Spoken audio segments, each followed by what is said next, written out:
Kia ora whānau, and welcome to another episode of Get a Job and Get Healthy with Costas Enterprises. I am your host, Alex Costas, and today's podcast, we're going to start the healthy part of the Get Well and Get Healthy, Get a Job and Get Healthy podcast. I'm going to discuss the start of my journey to weight loss, and just give you a bit more clarity about who I am, what I've been doing, and just try to give you a bit of examples of what it was that I did, and what made me change the way I've been living so that I can get better. This is a personal journey story, of course. I do hope you can listen as far as you can to the end. I do actually discuss this also on my blog, which I've told people about as well. So the Costas Enterprises website, blog, which will be in the show notes descriptions. And you can actually read more about my story there, as well as follow it as it's been for the first sort of 4 months that I've been doing it. So, we'll go into a bit about the history, okay? So, at my heaviest, I was 149 kgs. Now, that's 328.45 pounds back in 2005, okay? I have always been quite fat, heavy, obese, big boned, whatever you want to call it. And I distinctively remember only starting to be fat from around 5 years old, okay? Now, without making excuses that I come from a Greek family, I like to eat, and I am now sitting at about 37 and a half years old, okay? I used to live the invincible lifestyle. Now, what is that, you may ask? The invincible lifestyle is eat whatever you want, fried chicken, pizza, chocolate, bread, drink, and I used to drink a lot. Now, I was never considered an alcoholic, although I did see someone about my drinking. Okay, the reason why is I started to get worried. And I wasn't so much worried about my drinking, but my doctors were a little bit shocked that I could easily drink a 40 ounce of bourbon, or at least 12 beers a night for every weekend for about 10 years. Now, 40 ounces is about 1.25 litres, so a normal version of a Jim Beam or a Jack Daniels, the bigger bottles, not the small ones. Now, I've had some success in losing and keeping weight off in the past. I dropped from 149 kgs down to 120, which is 264.55 pounds. And then went back up to 130 kgs, which was 286.60 pounds, which is where I was when I started this journey about 4 months ago. Now, in the past, I've tried a few diets, and I've yo-yoed more than, Puff Daddy, Sean Combs, P. Diddy, more than he changes his name. Shout out to Diddy, by the way. What I'm trying to get across is I tried a lot, but I failed a lot more. Now, I considered and was registered for bariatric gastric sleeve surgery twice. Now, for those that don't know, very quickly, gastric sleeve surgery basically involves removing about 75% of your stomach. Now, the advantage is not only do you lose weight, it's very fast. You can also lose any diabetes effectively overnight. Now, I do have diabetes, okay? The part that's not easy is you're effectively reduced to eating small and only certain foods for the rest of your life. Big change for someone that's and there's always a risk that you might not actually make it through. Okay, it has had a lot of success, but there have been instances where it hasn't been so lucky. Now, on my blog, there is a link to one of my friends who's currently gone through the gastric bypass surgery, and as at today's date, I think she's lost at least 50 kgs, which is pretty surprising. You basically, if you go through the surgery and you stick with it, you can lose up to 3/4 of your body weight. Now, the D word, diabetes. I have type 2. Now, that's the one that you can get because, well, you think you're invincible and you eat like I was for almost 20 years. You eat sugar, you eat bread, you eat just generally bad food. Now, that's how I got it, I'll be honest. I've had diabetes for about 15 years now. Now, I previously, I'll be honest, didn't control it very well. I did the bare minimum. I was taking my pills and the occasional insulin that I needed to have. Now, I'm going to be real with you guys. Just recently, during our lockdown, I started to lose control of that diabetes again. And only just started in the last 2 weeks of taking my pills and my injections every day. We'll talk about the COVID stuff in a later episode. About me falling off the wagon a little bit. But don't worry, we will cover it. Now, part of the reason why I'm taking this journey so seriously is because I started to notice how bad I was getting. My control. I was losing control. So, Alex, why are you taking this journey? Okay, let me be honest. 99.999% is because I didn't want to lose the one thing that made me happy in life. No, not food. Although that was pretty close. It was my partner. My partner saw how bad I was, and we'd been together for a year. She'd seen and she'd helped me change other things of my life. And we will delve into that on other blogs, on other podcast episodes. But the one part I never did change, not really change, was my health. Now, notice that I said health and not weight. Okay, that's the important part. This weight loss journey is not about the weight loss, it's the health that I want to stress. You see something bad in yourself when you see the person you love crying because they ask you to change. You don't. And they give you the world. And all they ask for you is to look after yourself. Nothing else. This isn't easy for me to talk about. Not now. I'm a very proud person by nature. And to even admit all of this to all of you is hard.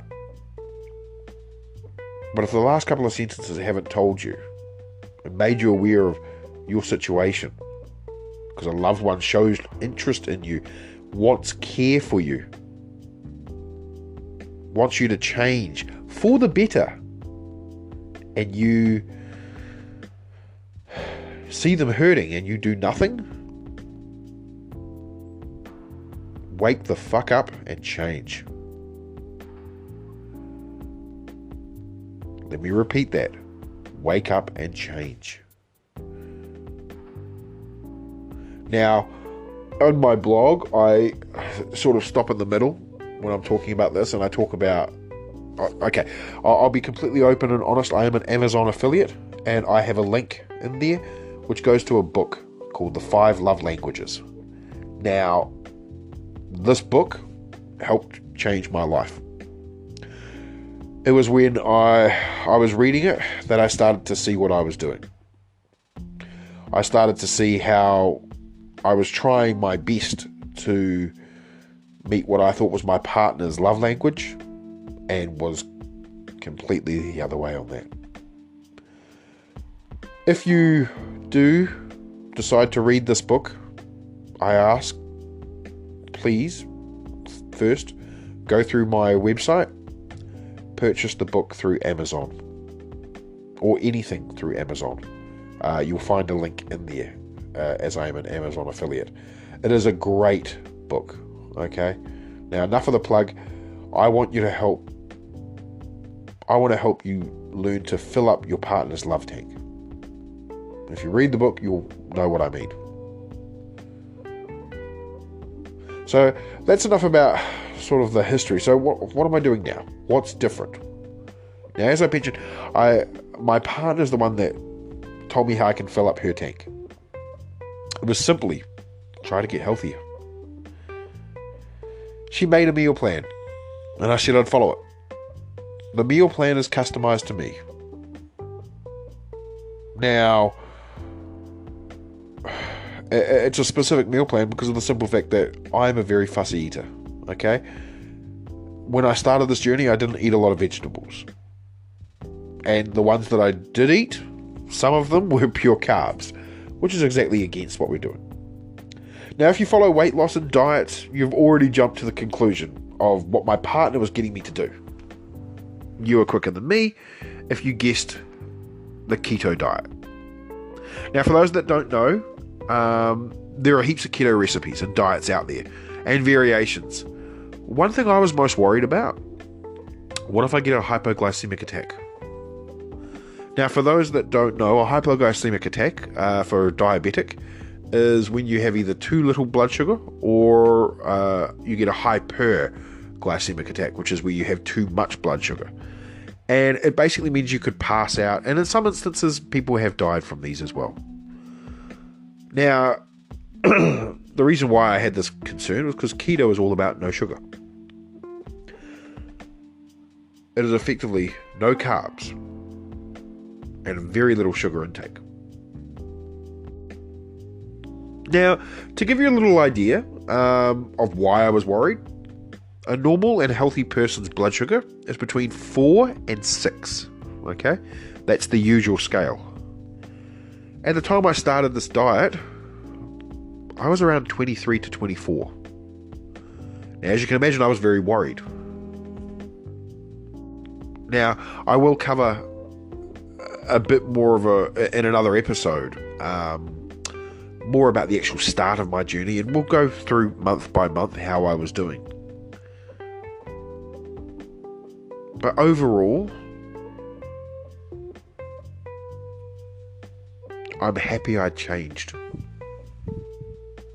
Now, I'm not saying to people, go ahead and start it straight away, do it. You have to know what's right for you.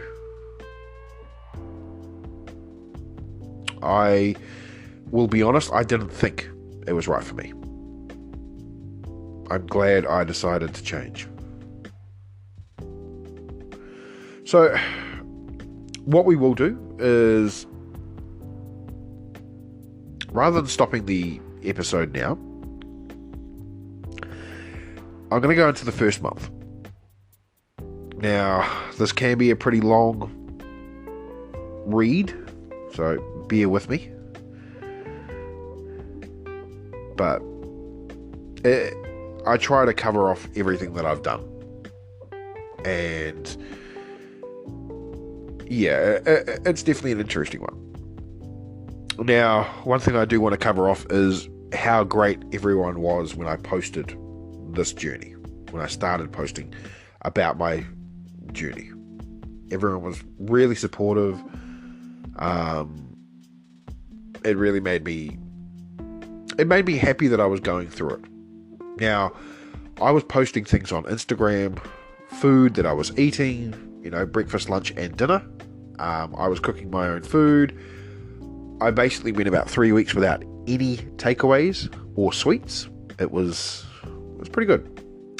On my blog post, you will actually see photos I've put up there. But I'm going to break down everything now. So let's go through week 1. Starting on the first day, I started following the meal plan that I talked about with my girlfriend created. Now, I didn't actually realize that what I was doing was keto. I now know it was. And my photos before, I wasn't exactly super focused on my health. When you look at this blog post under the first month, it's just basically photos of the way I used to drink and eat and go stupid, really. Now, the meal plan that I had, it was only a one-pager. It would probably only fit half a page, being realistic. What I can eat at breakfast, lunch, and dinner, and all the food I can't go near. Now, as I said, I'm not a big vegetables guy. I always thought of the word as, it sounds stupid, but a bad swear word. And the ones I did eat were, as I said, mostly heavily carb or sugar focused. Potatoes, corn, carrots, berries, apples, bananas. Seeing that I couldn't have these, it made me weary. Now, I automatically felt like I would be failing within 2 to 3 days, let alone trying to turn this into a lifestyle. But I persevered. I was doing it for the right reasons. And I still am. I was going to be healthy. I was going to change my life. Cue my eventual hypoglycemic attack within 12 hours of starting the diet. And having to have my girlfriend buy me fruit at the farmer's market, which is where we'd gone to buy all the veggies I was now going to eat, just so I could bring my blood sugar up. Now, I admit, in this instance, I fucked up. I left for a big walk after injecting 120 units of insulin in the morning, which is a lot, and my diabetic pills without eating any breakfast at all, and very little to eat the night before. I also didn't take my jelly beans. Now, shout out to the diabetics that are listening to this that know how important those sugary beans can help you. As you can imagine, I had not made the best impression that this was going to go well. The main thing is I recovered, and I decided that I was better have some jelly beans with me at all times. Now, the meals were tasty and nice, and if you go to my Instagram, personal Instagram, you will actually see that I have made some nice food, and it's been pretty tasty.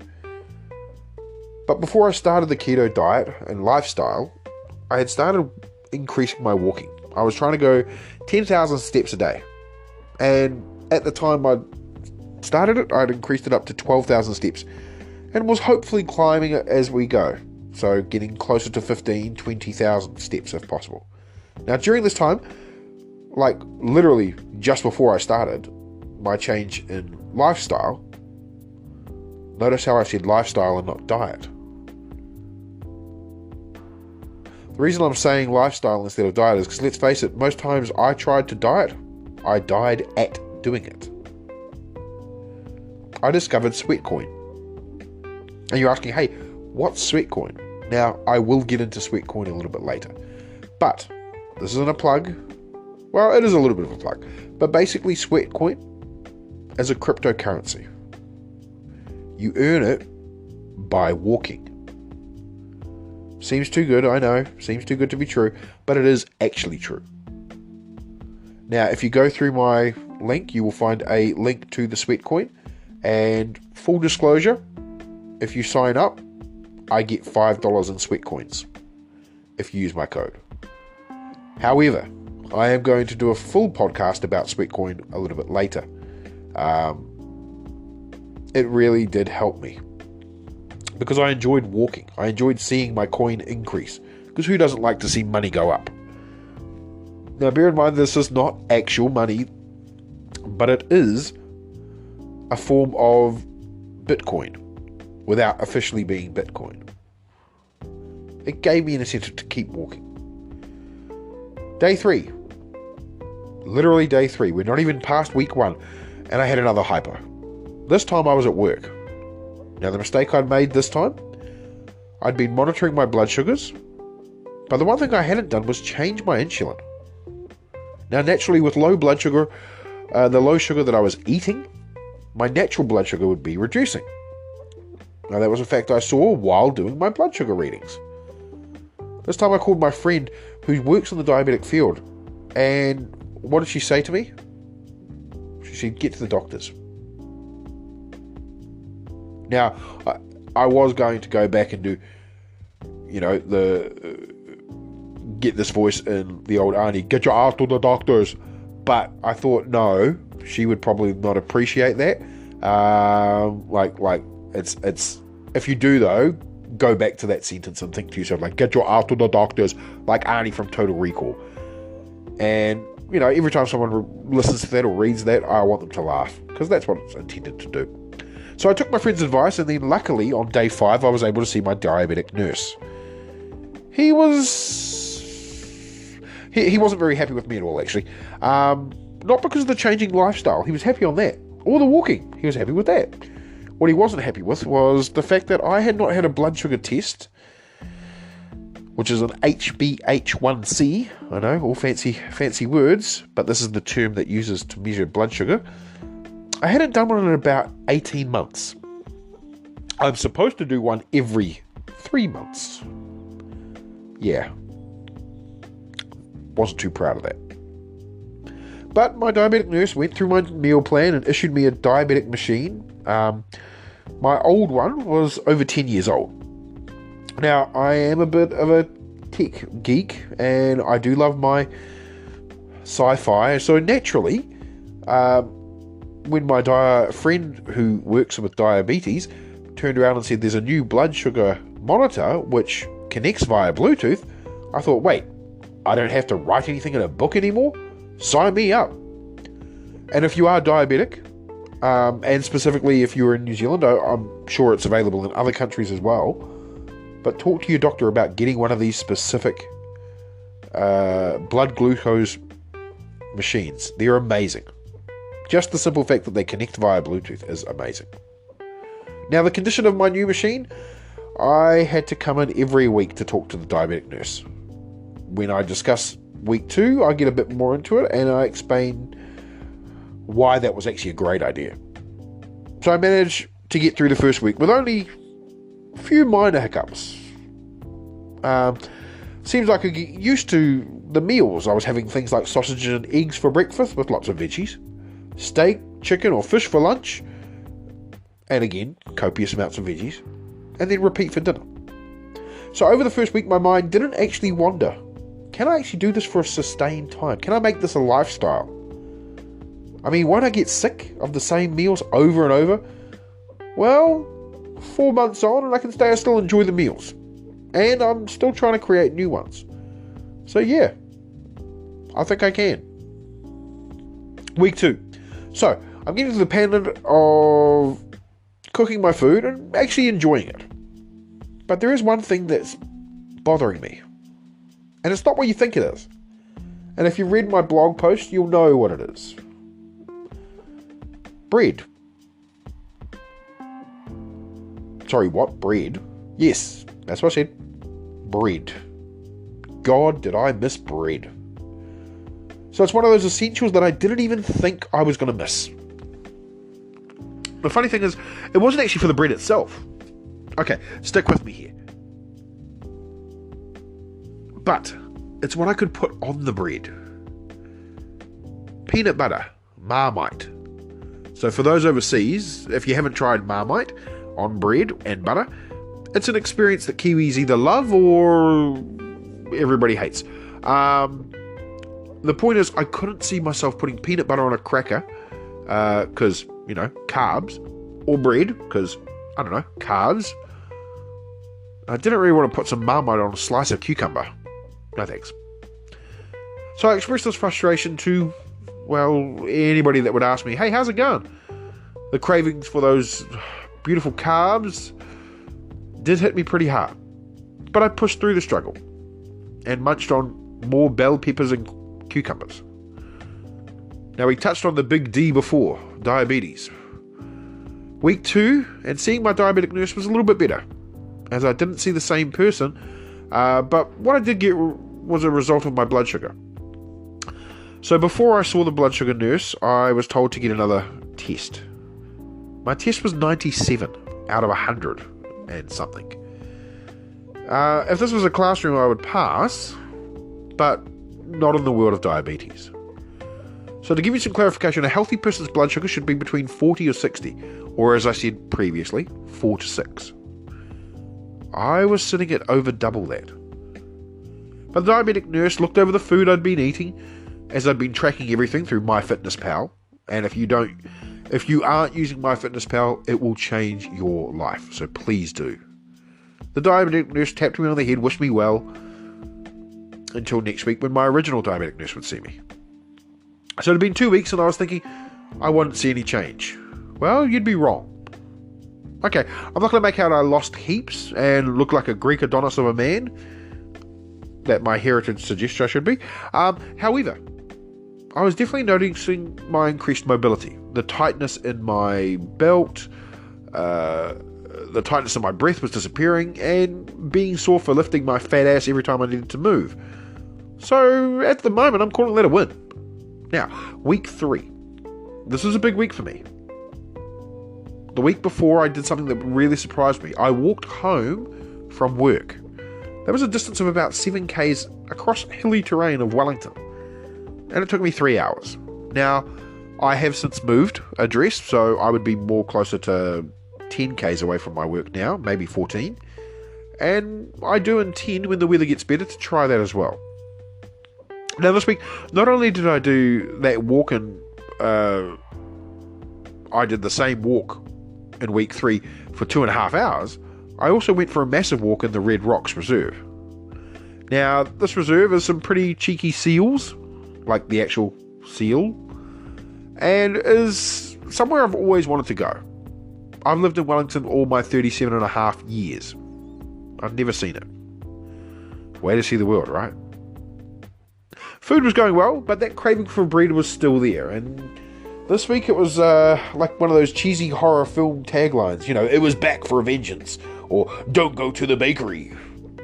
Now this would be all good if it wasn't for the fact that I, at the time, lived with 3 qualified bakers, one of whom specialises in making amazing cakes and slices.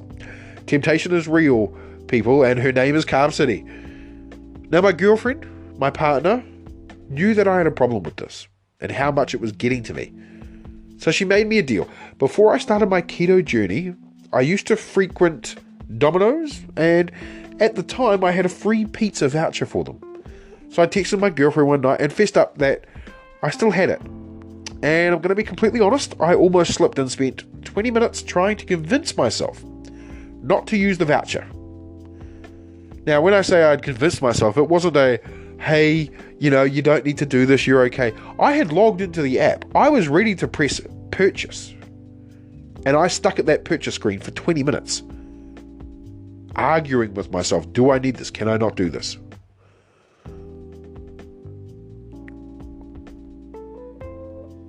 She was proud of me for not going through with it. I asked if she wanted the pizza, hoping we could share it. This would be my ultimate cheat meal. However, she saw through my plan and told me I can swap the voucher for a present. I didn't want to. And I thought, no, I don't actually need pizza. She surprised me with the best gift ever. Bread. Sweet, glorious bread. Specifically, keto bread that she had learnt to make while I was worrying, while I was sitting there crying for bread. She advised that she would make some for me every week, and my love tank that I talked about before bubbled over amazingly. Something so simple, like a loaf of bread, made me damn well near cry keto tears of joy. Now, let me give you a little bit of clarification. One of these weeks, I actually bought some keto bread. I tried keto bread versus my partner's keto bread. My partner's keto bread is the best keto bread I've ever had. Store-bought keto bread tastes like cardboard. It is not very tasty. Now, let me put something into perspective for you. Prior to my new lifestyle, I was having a sick day almost every week. Okay? Not something I was proud of. But when it's once in a blue moon, it's okay. But every week, for like 4 to 5 months, something was wrong. I seemed to have a cold that would never go away. I was constantly popping Vicks vapor drops to clear my throat and airways. 3 weeks of eating mostly veggies and no carbs, and internally, I felt like a new man. Diabetic appointment number 3, I would no longer feel bad or horrible. I started to be more aware of what I should be doing and what I should be taking, when I should be taking my readings. Everything is coming up, Alex. This time, not Millhouse. Now, this week, I also had to visit the hospital for a previous referral about my eyes. Now, a lot of people don't realize that diabetes can actually make you go blind. Yeah. Not the original thing that your parents said you'd go blind for, eh? Sugar. It's the best, obviously. Now, the good news is, apart from looking like Mr. Sparkles because of the eye drops, it appears that finally my eyes were getting better since the change. Also this week, in the 3rd week, I had my first cheat meal. Notice I said meal and not day.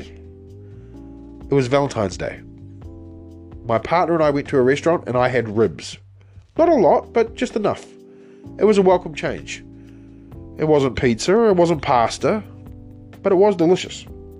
The main thing is I didn't feel like I now need a cheat meal every week, let alone every day. Week 4.